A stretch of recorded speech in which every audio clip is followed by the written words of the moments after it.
Exame físico da cabeça e do pescoço. Graduandos no curso de enfermagem, quinto semestre da Faculdade CUNSP em Itu.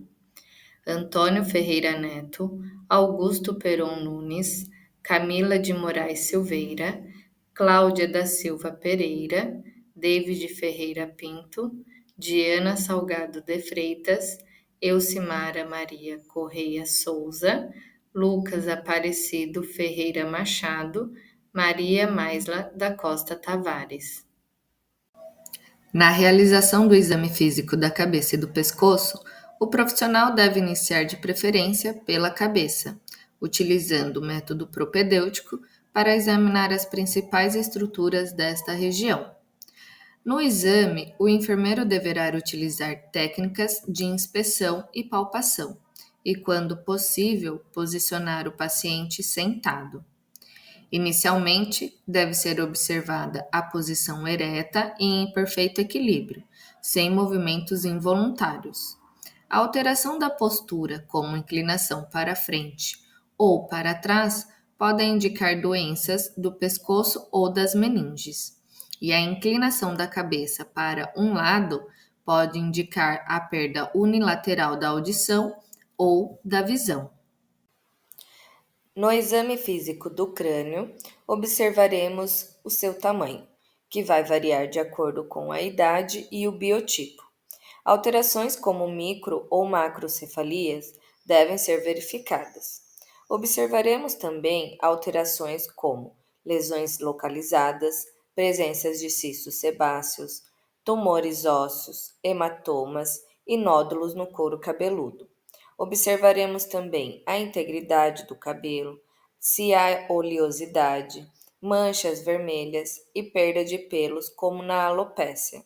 Alterações como na cor, na higiene, se tem seborreia ou presenças de parasitas.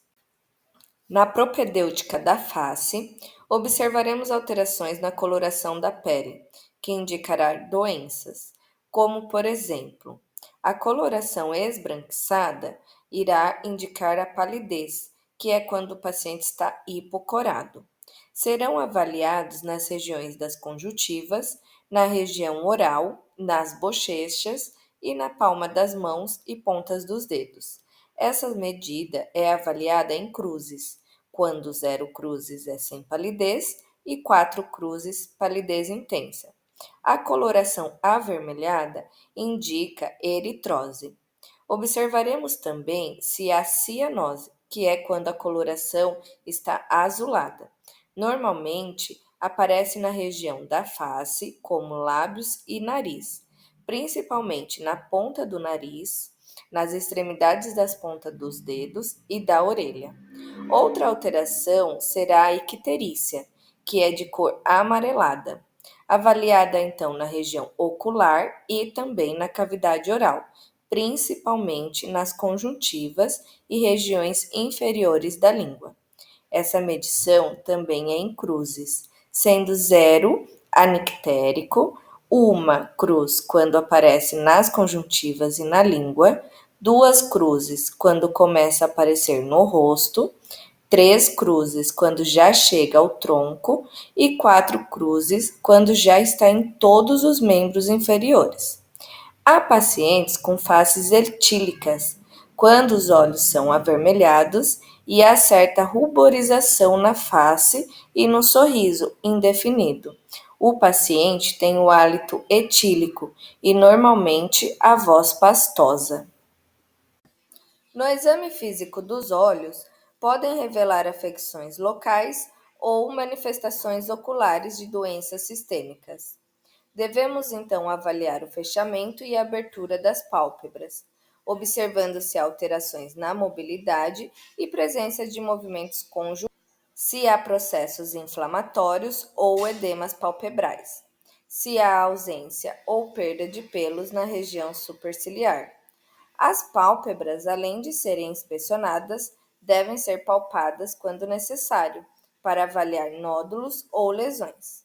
Nos glóbulos oculares, devemos inspecionar se há desvio como estrabismo ou movimentos involuntários, se são rítmicos e repetidos.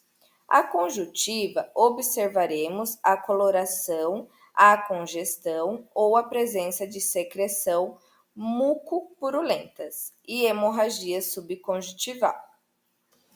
A córnea é a mais importante. Ainda que as lesões sejam bem visualizadas com auxílio de um aparelho oftalmológico, precisamos de uma boa iluminação para identificar a integridade ou a presença de úlceras, corpos estranhos ou opacidade no cristalino, características da catarata. O enfermeiro deve testar cada olho separadamente, ocluindo um de cada vez sem pressioná-lo.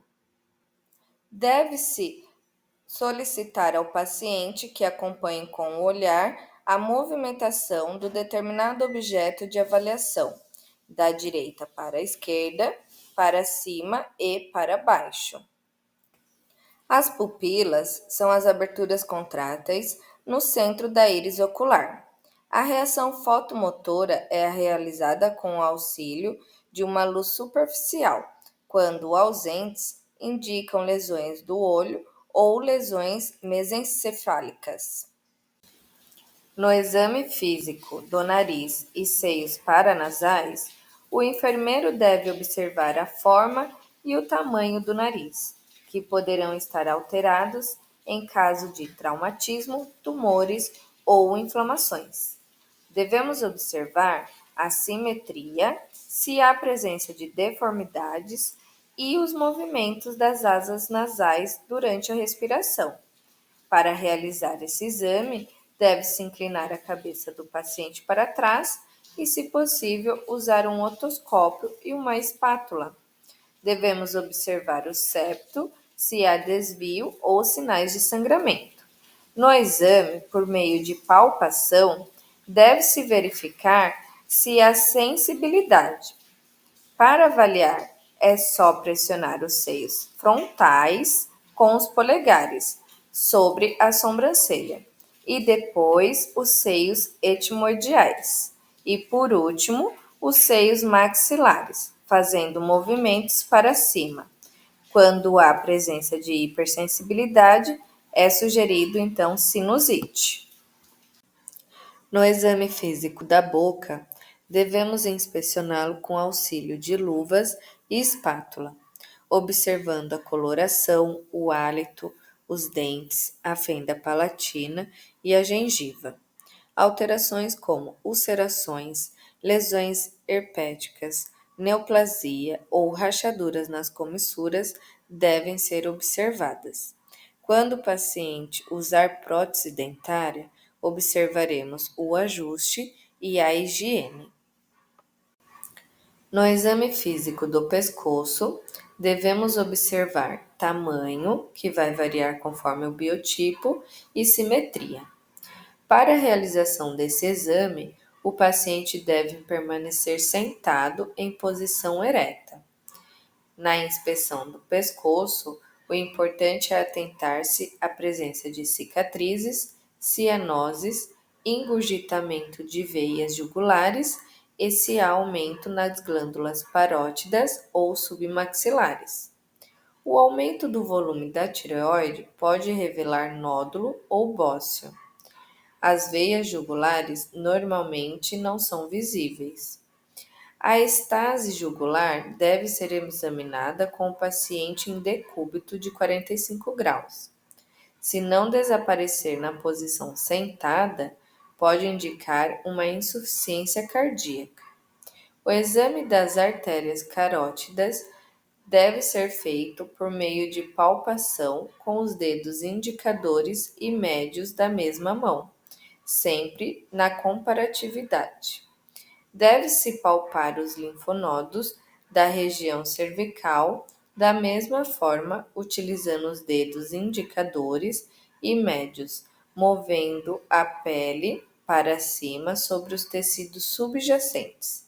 E para verificar a presença de gânglios submentonianos, é preciso palpar com os dedos de uma mão, deixando a outra sob a cabeça. Realizamos neste vídeo técnicas utilizadas em um exame físico da cabeça e do pescoço, utilizando métodos propedêuticos para avaliarmos possíveis alterações e patologias. Obrigada.